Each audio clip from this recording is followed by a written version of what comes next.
ኢትዮጵያ ከሱዳንም የባሰ ስጋት አለባት። የክልሎች ልዩ ኃይልና አድማ ብተናው፣ ፌዴራል ፖሊስና ታጣቂ ሚሊሻው ሳይቆጠር ከ150 ሺህ በላይ የመከላከያ ሰራዊቱን እንዲሁም በምድር ታንክና መድፍ፣ በአየር ላይ ተዋጊ ጀትና ድሮኖችን ሳይቀር በማሳተፍ በኦሮሚያና አማራ ክልሎች እየተዋጋ ያለው መንግስት እውነትን አሳንሶና አናንቆ ሽፍታ ነው ከሚላቸው ኃይላት ጋር ነውን? ሱዳን ከታመሰች ሰነባብታለች። በቀን በሺዎች የሚቆጠሩ ዜጎቿን እያጣች ነው። የሀገራችን እጣ ፈንታም እጅግ አሳሳቢ ነው። የጦርነት ቀጠናው የፈጃት ሱዳን ውሃ፣ መብራት፣ የሚቀመስ የሚላስ በሌለበት ለሞቱትም እረፍት ላሉትም ሞትም መልካም ነው ብለው ሞትን እስኪመኙ ድረስ ሀገሪቱ ዳር እስከ ዳር እየነደደች ትገኛለች። ጎረቤት ሀገራትን እያየን እኛ ተሸንፈንም ለሰላም ተገዢ መሆን ከቻልን ለልጆቻችን ሰላምን እናተርፋለን። ከጦርነት የሚያተርፈው ቁራ ብቻ ነው እንደሚባለው ጦርነት ከጀመረ ማብቂያ የለውም። ስለዚህ ህዝብም እንደየድርሻው ከሰላም ጎን መሆን፣ አካባቢያችንን ማስከበር ይኖርብናል። ኢትዮጵያ ከሱዳንም የባሰ ስጋት አለባት። የክልሎች ልዩ ኃይልና አድማ ብተናው፣ ፌዴራል ፖሊስና ታጣቂ ሚሊሻው ሳይቆጠር ከ150 ሺህ በላይ የመከላከያ ሰራዊቱን እንዲሁም በምድር ታንክና መድፍ፣ በአየር ላይ ተዋጊ ጀትና ድሮኖችን ሳይቀር በማሳተፍ በኦሮሚያና አማራ ክልሎች እየተዋጋ ያለው መንግስት እውነትን አሳንሶና አናንቆ ሽፍታ ነው ከሚላቸው ኃይላት ጋር ነውን? ግድ የለም ከእውነታው መሸሽ አያዋጣም። ጽንስ እንደያዘች ማህፀን ቢደብቁት የማይደበቅ እርግዝናው እያደገ እየፈጠጠ መታየቱ የማይቀር ደረጃ ላይ ደርሷል።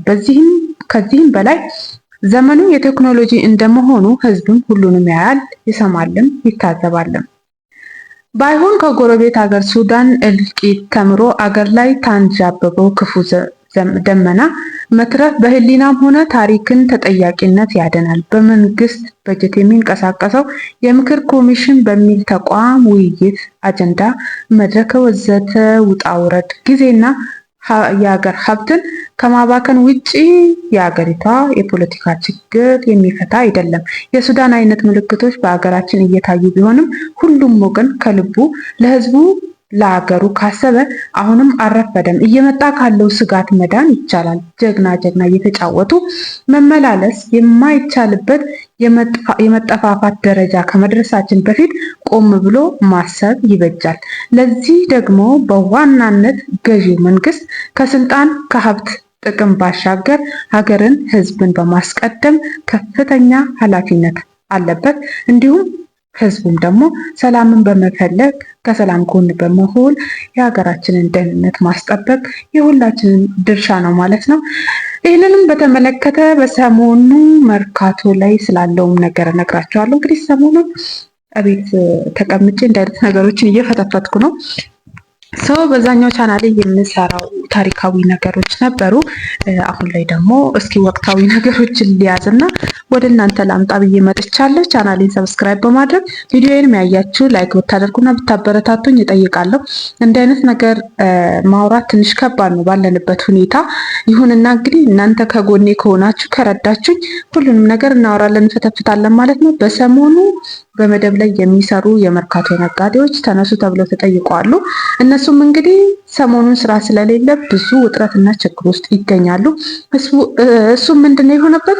ህዝቡን ከሲስተሙ ጋር ለማገናኘት ብዙ ውጣ ውረድን ያስከፍላል። መንግስትም እንግዲህ ከባድ ቁጥጥርን አሳድሯል። ህዝቡም ደግሞ አሁን ባለው ሁኔታ በቀን እዛም ሆዶ ፀሐይ ላይም ተንቃቅቶ ብርድ ላይም ውሎ ያንንም ሳያገኝ የሚገባ አለ፣ ሳይሰራ ምንም ሳይዝ የሚገባ አለ። ቤት ሲገባ ደግሞ ብዙ የሚጠበቅበት የቤተሰብ ኃላፊነት አለ፣ የተማሪ አለ፣ ብዙ ነገሮች አሉ። እንደዛም ሆኖ እንግዲህ አሁን የመርካቶ የመደብ ላይ ነጋዴዎች ቦታ ልቀቁ ተብለዋል። ስለዚህ እንግዲህ ወደ ግብርና መመለስ ነው የሚጠበቅብን። ከዚህ በኋላ ማረስ የምትችሉ ገብታችሁ ረሱ፣ መሬት ያላችሁ፣ የሌላችሁ እንግዲህ ጊዜው እስከሚያሳልፍ ድረስ ጊዜውን እያየን ደግሞ እንንቀሳቀሳለን ማለት ነው። ግብር እንደ ሀገራዊ ግዴታ ነው። የትም ይሁን የትም ግብር እንደ ሀገር ግዴታ ነው ተብሎ ሲወሰን ፍቃድም አውጥታችሁ የግብር ትከፍላላችሁ። ከዛ በኋላ ሪሲት ነው። ሪሲት ደግሞ አምራቾች ሪሲት ሳይሰጡ ዛሬ ነጋዴው ሪሲት ከየት ያመጣል? ስለዚህ ከሲስተሙ ጋር ለመያያዝ የተወሰነ ኪሳራ ይጠበቅብናል። አሁን ላይ የያዝነውን እቃ ትተነው ወደ ጎን ትተነው የግዴታ ከአምራቾች እቃ ስንረከብ ሪሲት ሊኖረን ይገባል ማለት ነው። ቀጣይ እኛ በሪሲት ስናወጣ ያ ሪሲት ደግሞ ምንድን ነው ከምንሸጣቸው የሪሲት ዋጋ 15% ለመንግስት ገቢ ይደረጋል ማለት ነው። ስለዚህ ህዝቡ ደግሞ ካለው ሁኔታ ይህንን ነገር ለመተግበር ትንሽ ሁኔታዎች ከባድ ስለሆኑ ብዙ ፈተናዎችን እያሳለፍን ነው። መንግስትም እንግዲህ እንደማስጠንቀቂያ አድርጎ ይህንን ጊዜ ቢያሳልፈን ደስ ይለን ነበር። ያው ቁጥጥሩ በጣም ከባድ ስለሆነ ሰሞኑን መርካቶ ሄዳችሁ ያያችሁ ሰዎች ጭር ብሏል። ስራ ምንም አይነት ስራ የለም፣ ምንም አይነት እንቅስቃሴ የለም። ያሳዝናችኋል። ሁሉም ነጋዴ ቦታውን ሰብስቦ ቁጭ ብሏል ማለት ነው። ስለዚህ ለማንኛውም ዘንድሮውን ብቻ ያሳልፈን። ሁሌም ዘንድሮ እንላለን። ሁሌም ክፉ ነገር አለ። ሁሌም ከባድ ነገሮች እናሳልፋለን። ግን የዘንድሮ ትንሽ የከፋ ይመስለኛል። ለማንኛውም ሁላችሁንም አመሰግናለሁ ስለተከታተላችሁ።